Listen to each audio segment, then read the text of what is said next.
Esto es Con Sabor a Evangelio. Primero felicitarte porque he sentido que te has vuelto pues un compañero de camino fiel en esto de Con Sabor a Evangelio. Segundo, decirte que yo no tengo la última palabra, que simplemente hago una reflexión que no es mía, me la suscita el Dios que me habita, que es el Dios que nos reveló Jesús de Nazaret. Y tercero, que este ejercicio lo hago con mucha alegría, con mucho gusto, porque siento que tengo ahí como una comunidad virtual. Bueno, yo creo que cada sesión con Sabor a Evangelio tiene aproximadamente mínimo 23-25 mil visualizaciones, y eso pues habla muy bien de esta comunidad que hemos ido tejiendo y que a muchos nos hace bien. Hoy quiero hablar de Dios de hazañas. Dios de hazañas.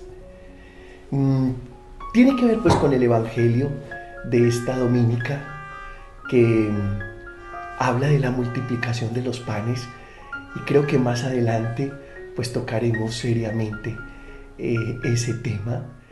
También Jesús y sus hazañas.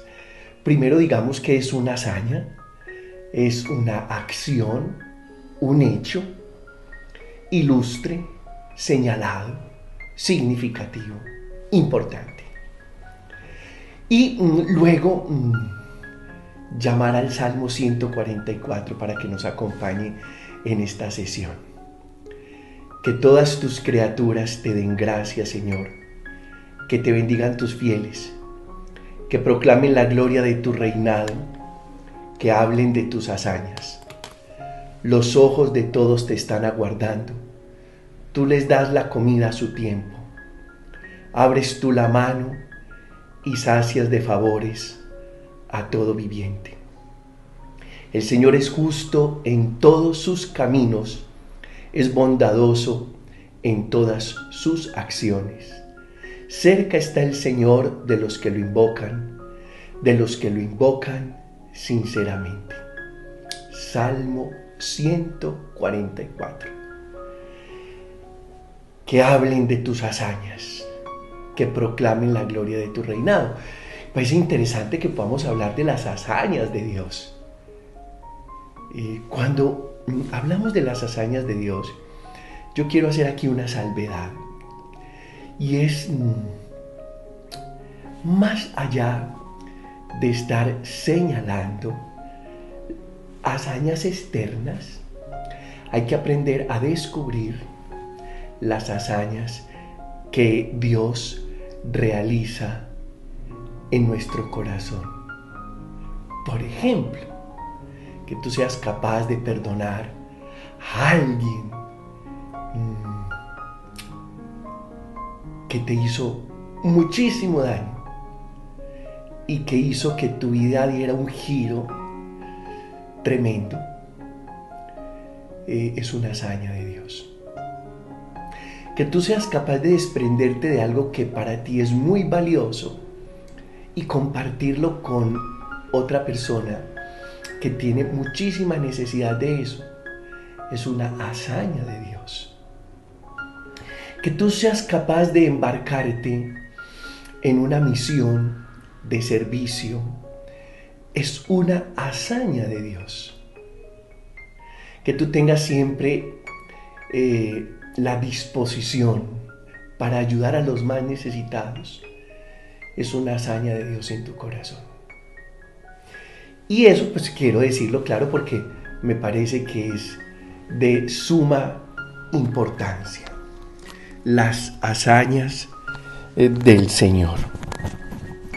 Y bien, primera hazaña. El Señor usa siempre para sus hazañas hombres y mujeres. Hablemos de esta hazaña que es extraordinaria.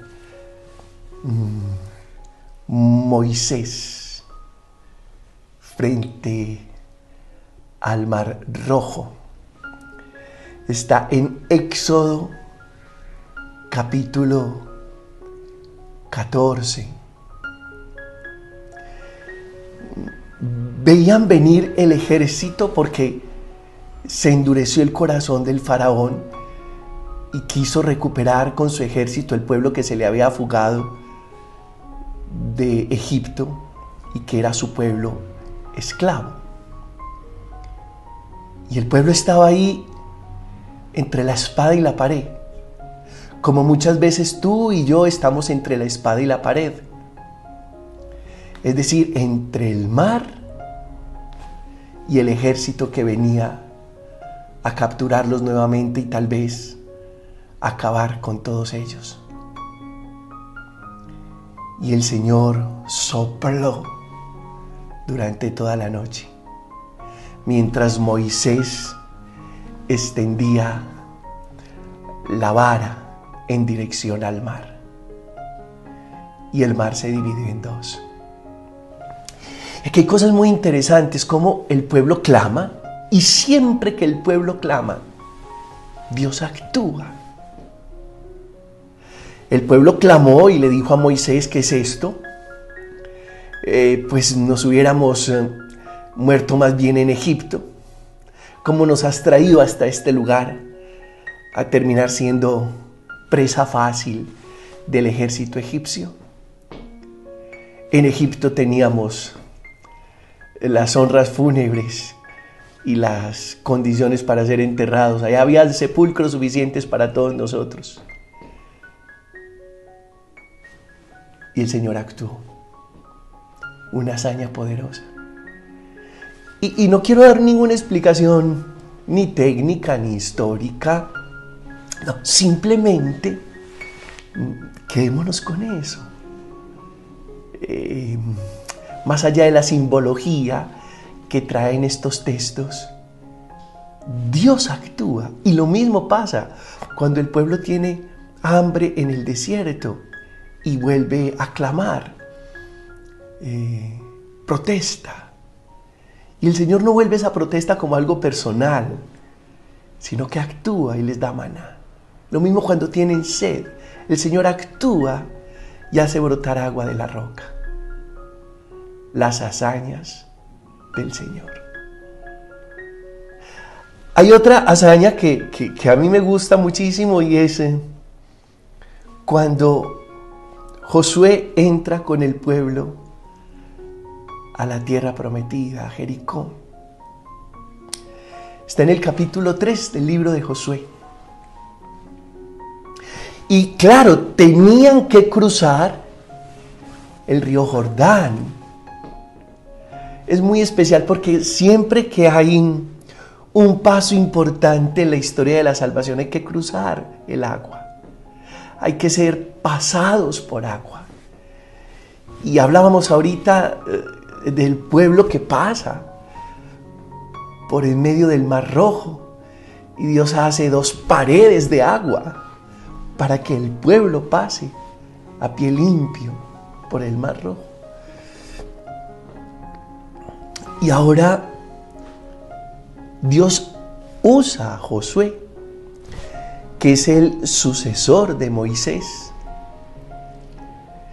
y pasa algo similar con el río Jordán, cuando los sacerdotes llevan el arca de la alianza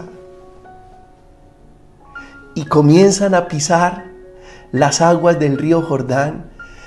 Se hacen dos paredes y el pueblo, presidido por los sacerdotes que llevan el arca de la alianza, donde de alguna manera el pueblo consideraba que allí estaba la presencia de Dios, porque allí se guardaban las tablas de la ley, lo que Dios les había dado para saber convivir, para saber construir una nación con identidad.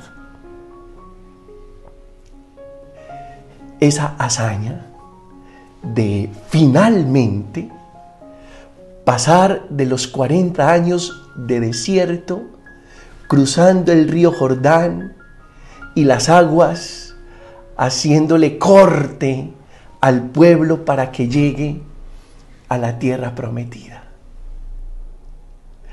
Hay una tercera hazaña,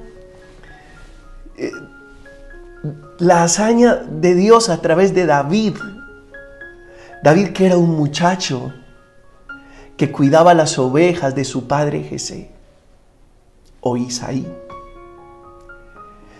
que es ungido por Samuel como rey, pero que siendo un muchacho derrota al terror del ejército israelita, que era el gigante Goliat, un filisteo. Los filisteos eran gigantes, los israelitas eran de baja estatura. Y la hazaña de Dios a través de David, que David toma una de sus piedras lisas, la saca de su zurrón, la carga en su honda y dice tres cosas: esta batalla no es mía, esta batalla es del Señor. Aprende a decir eso en tu vida de fe. Lo segundo que dice es: tú vienes a mí, le dice a Goliat, con espada, lanza y jabalina, y yo voy a ti con el poder de Dios. Y lo tercero es que David recuerda las hazañas del Señor y dice: si el Señor me libró antes de las fieras que querían despedazar las ovejas de mi padre, ¿cómo no me va a librar ahora de este hombre malvado? Es una hazaña de Dios, que nosotros seamos capaces de empoderarnos con la gracia y la fuerza de Dios para vencer al gigante Goliat, es decir, para vencer al enemigo, a ese enemigo que nos perturba, que nos descabeza, a ese enemigo que quiere entrarse hasta nuestra conciencia para decirnos cómo hacer y qué hacer, a ese enemigo que nada le parece bueno de nosotros, y que podamos decir: esta batalla no es mía, esta batalla es del Señor. El enemigo viene a mí armado de múltiples formas, pero yo voy a él con el poder de mi Dios. Y si en otros momentos he tenido la capacidad de vencer el mal, pues esta vez también el Señor me hará más que vencedor.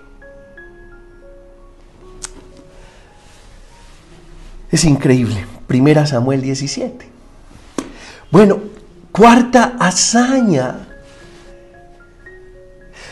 Elías contra los falsos profetas. 1 de Reyes capítulo 18. Es una hazaña de Dios. Porque lo que hace Dios a través de Elías es desenmascarar los falsos profetas, que eran más de 400. Porque la esposa del rey, Jezabel, se había encargado de ir minando los profetas de Yahvé, y los pocos que quedaban estaban escondidos. Bueno, y Dios a través de Elías reta a los falsos profetas. Y Elías le dice a los falsos profetas: bueno, edifiquemos acá en el monte delante del pueblo 2 altares, a ver si el Dios de ustedes va a escuchar, o el Dios de nosotros, el Dios Yahvé, el único Dios verdadero, nos va a escuchar. Por supuesto que los profetas clamaron, hasta se cortaron, se autolesionaron para clamar a esos dioses falsos, pero ¿qué iban a responder? No había respuesta. Pero el Señor respondió a Elías y mandó fuego sobre el altar. Es la hazaña del Señor. Y claro, quedaron al descubierto esos falsos profetas. 1 de Reyes capítulo 18. Quinta hazaña. En el libro de Daniel, en el capítulo 3, los jóvenes valientes que fueron echados al horno encendido, y que Nabucodonosor pretendió que el horno ardiera 7 veces más, porque estos 3 jóvenes no quisieron obedecer el edicto real, porque Nabucodonosor mandó hacer una estatua gigante para que todo el mundo se postrara ante esa estatua. Y estos 3 jóvenes no quisieron. Pero la hazaña de Dios es que fueron echados al horno encendido. Y aparece un cuarto personaje. Y ese cuarto personaje es el mismo Dios, el ángel que Dios envía. Así es la figura literaria. Y no les pasó nada. El horno ardía. Y estos 3 jóvenes fueron salvados de ese fuego devorador. Las hazañas del Señor. Las hazañas. Y sexta hazaña. Daniel. Daniel era un hombre muy bueno y hacía su oración 3 veces al día. Y los gobernantes, sus compañeros, sus colegas, le cogieron ojeriza, le cogieron envidia y quisieron atraparlo en algún error. Y entonces le dijeron al rey: pronuncia un edicto real que durante 30 días no se puede honrar nada distinto que no sea el rey. Y vieron que Daniel seguía orando 3 veces al día a Dios, a Yahvé. Y esa fue la causa para hacerle cumplir la orden al rey Darío. Y el rey Darío, con pesar, pues no podía derogar su propia orden. Y mandó a Daniel al foso de los leones. Y al día siguiente el mismo rey fue hasta el foso, triste, a llamar a Daniel por si algo respondía. Y Daniel estaba intacto. La hazaña de Dios. Y ahí es donde comprendemos esto: si Dios con nosotros, ¿quién contra nosotros? Así que a mí me gusta que conversemos sobre el Dios de hazañas. Es nuestro Dios. Es nuestro Dios.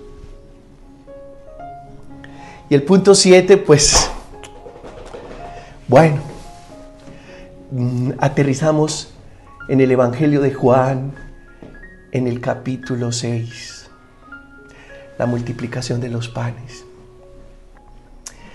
Todo está cargado de una simbología hermosa que le habla al alma, y es ahí donde Dios realiza sus obras más perfectas. Pero déjame decirte esto. En el Evangelio de Juan hay 2 hazañas muy lindas. Una, Jesús convierte el agua en vino en una fiesta, en una boda, donde se acabó el vino. Es una hazaña preciosa de Jesús, de Dios obrando en Jesús. Es preciosa. Y que tiene un contenido espiritual hermoso. Y que a veces, digamos la verdad, la vida se vuelve agua. En mi región, Colombia, decimos: se aguó la fiesta. Cuando decimos se aguó la fiesta, es decir, se echó a perder la fiesta. Y necesitamos que la fiesta de la vida recobre su sabor y su alegría. Y la hazaña que hace Jesús cuando el Evangelio de Juan cuenta que convirtió el agua en vino, es devolverle la alegría a la fiesta de la vida. Y esa hazaña la hace el Señor. A veces caemos en la rutina, en el tedio, en la costumbre. A veces lo que estamos haciendo nos sabe a icopor, a corcho, no sabe a nada. Y solo el Señor Jesús, en su misericordia, hace la obra. la hazaña. Hay otra hazaña en el Evangelio de Juan capítulo 6, la multiplicación de los panes. Y Jesús cuenta con los pocos panes y peces que tiene un joven, un muchacho. Y la hazaña es que hay pan para todos. Y esa hazaña la hace Jesús en el corazón nuestro. ¿Cuándo? Cuando somos capaces de compartir lo que tenemos. Cuando después de escuchar tanto al Maestro nos damos cuenta que las cosas materiales no son tan importantes, que es más importante compartir lo que somos, compartir lo que sabemos, compartir lo que tenemos. Porque hay más alegría en dar que en recibir. Y esa hazaña la realiza Jesús en tu corazón. Cuando somos capaces de comunicar nuestros bienes, de ser solidarios con lo que poseemos, de ponernos en la situación del hermano y ayudarle a salir adelante, esa obra la hace Jesús en el corazón de cada creyente. Hay una tercera hazaña de Jesús. Subió a la montaña, los discípulos se fueron en la barca, de madrugada baja Jesús de la montaña y comienza a caminar sobre el agua. Otra hazaña. Y Pedro se antoja y le dice: Maestro, yo quiero de eso que tú sabes hacer. Y Jesús le dice a Pedro: ven. Jesús obedece la palabra de Jesús, se baja de la barca, comienza a caminar sobre el agua. Se contagia de la hazaña del Maestro, pero siente miedo e inmediatamente comienza a hundirse. Jesús le da la mano, lo reprende y le dice: Pedro, ¿por qué tan poca fe? Pero la hazaña es aprender a conservar el equilibrio y no hundirnos en la adversidad. Y esa hazaña la realiza Jesús de Nazaret en tu vida. Cuando no te dejas caer pese a lo que pueda estar pasando, cuando no te dejas hundir pese a lo que pueda estar sucediendo. Esa es la hazaña. Y hay otra hazaña, y es Jesús que calma la tempestad. También está en el Evangelio. Y Jesús duerme en popa sobre un almohadón, mientras los discípulos, que son profesionales del mar, se mueren de miedo porque el agua encrespa las olas, el viento encrespa las olas y éstas se quieren trepar en la barca. Y le dicen a Jesús: no te importa que nos hundamos. Y la hazaña es que Jesús es capaz de dormir en la tempestad. Y esa hazaña también se hace realidad en el creyente cuando es capaz de recibir a Jesús en su corazón y aprende a no perder el sueño en medio de las dificultades de la vida. Dios de hazañas. Multiplica el pan, convierte el agua en vino, camina sobre el agua, hace callar las olas y el viento, es capaz de dormir en medio de la tempestad. ¿Y sabes por qué Jesús es capaz de dormir en medio de la tempestad? Porque tiene su confianza puesta en Dios.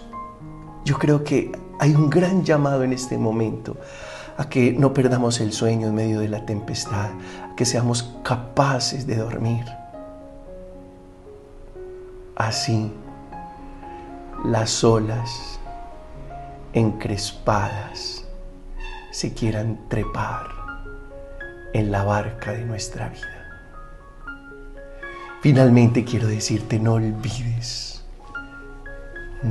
compartir tu pan. Y también quiero decirte: agéndate para el 21 de agosto a partir de las 7 de la noche hora Colombia para la vigilia que vamos a hacer sobre elaboración de duelos, cómo aprender a asumir las pérdidas, cómo aprender a asumir los abandonos, las rupturas, la muerte de nuestros seres queridos. Dios te bendice.